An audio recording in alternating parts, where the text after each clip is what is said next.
With just 13 days to go until Election Day, Democratic presidential candidate Joe Biden is choosing to stay off the campaign trail today. Instead, though, the former VP will be preparing for tomorrow night's final debate, while President Trump is heading to North Carolina later on today for a rally.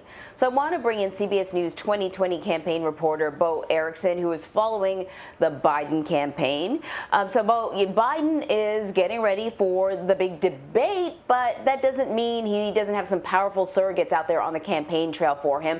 President Barack Obama is going to be holding his first in-person campaign event for Biden, and I believe it's going to be in Philly, right? What do we know about it?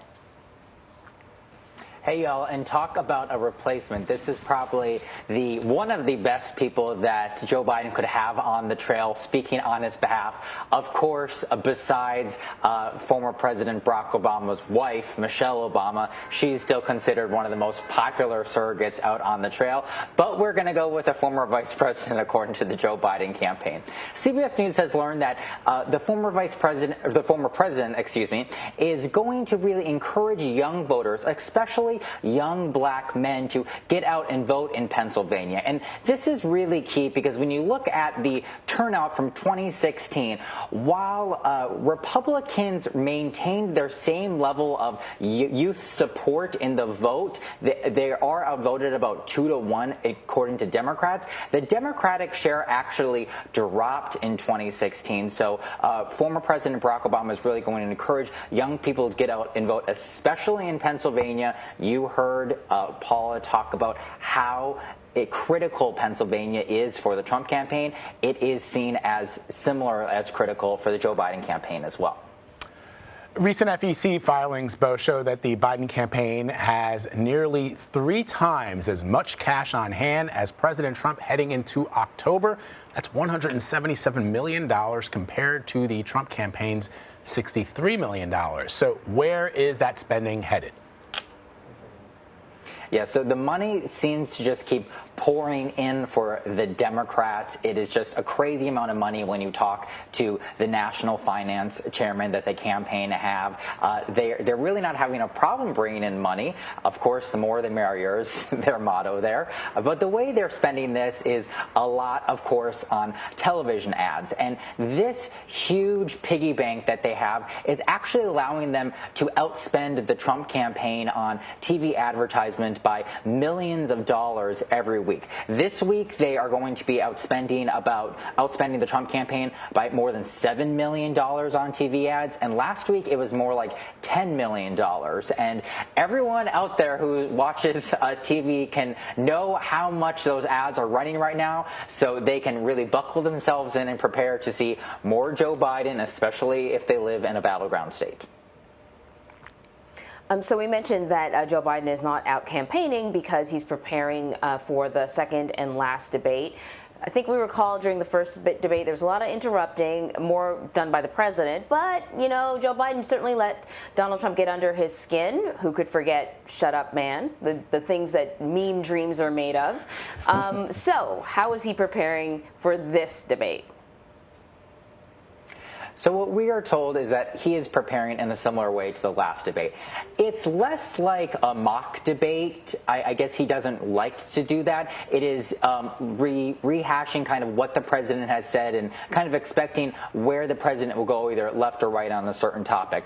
Obviously, of course, they are preparing for additional attacks on Joe Biden's family. We've seen that between the last debate. But after the last debate, and in my conversations with campaign officials and those around the Biden campaign since the last time, they were really proud of how Joe Biden kind of handled specifically the nastier attacks launched on him as well. They are hoping to still drive home the key messages here on health care and President Trump's handling of COVID-19. And as you mentioned, some of the more extemporaneous responses got a lot more attention than some of the more canned responses has. So I would imagine that they are trying to kind of flip that this time and really get the message drove home tomorrow night.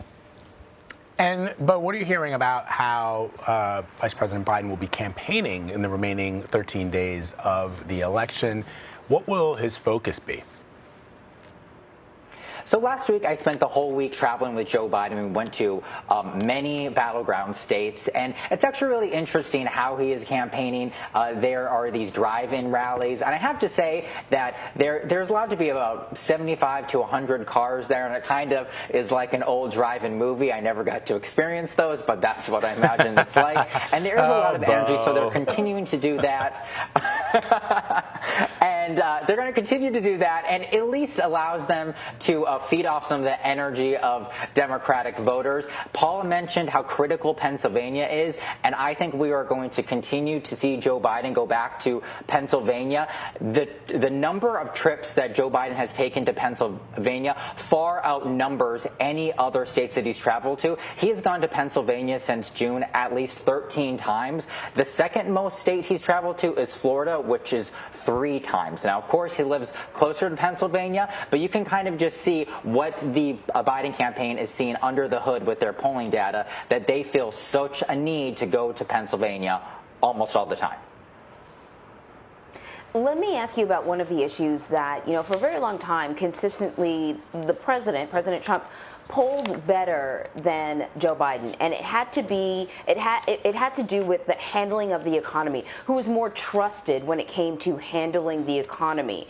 Has the former vice president made any inroads when it comes to that issue? A little bit. Some polls have shown Joe Biden maybe on par with President Trump or just a little bit better. But as you mentioned, our CBS News Battleground tracker earlier, in Arizona, President Trump is still leading on the economy. And Arizona is also seen as a key state for Joe Biden to win in November. He is about 4 points behind President Trump there. And that is really critical because even when I was going around the country last week, we heard a lot of talk about the economy from Democratic voters as well. And then the week before that, I was in Scranton, Pennsylvania, where Joe Biden was born. And you just hear this over and over again from voters who are considering someone right now. There's not many of those people, but who are in President Trump's category. A lot of them say they don't like what he says, but they trust him on the economy. And it goes back to that he's a businessman. So Joe Biden, I would imagine, will try to make inroads on this tomorrow night on the debate. Bo, before I let you go, I know that you probably have talked about this, but you mentioned that you were traveling with the former vice president all last week, and you made you made some big news in some of your interactions with him. Just take us briefly through what happened. So, as you know, we try to make the story not be about ourselves, and I asked Joe Biden to respond to the New York Post story, and he called it a smear campaign and said a little bit more there. I view it as a fair question, and I'm going to leave it right there. Yeah, no, it was a fair question, and we're proud of you because those are the questions that need to be asked, and it's important that you do that. So we appreciate your efforts on that. Thank you all. All right, Bo Erickson.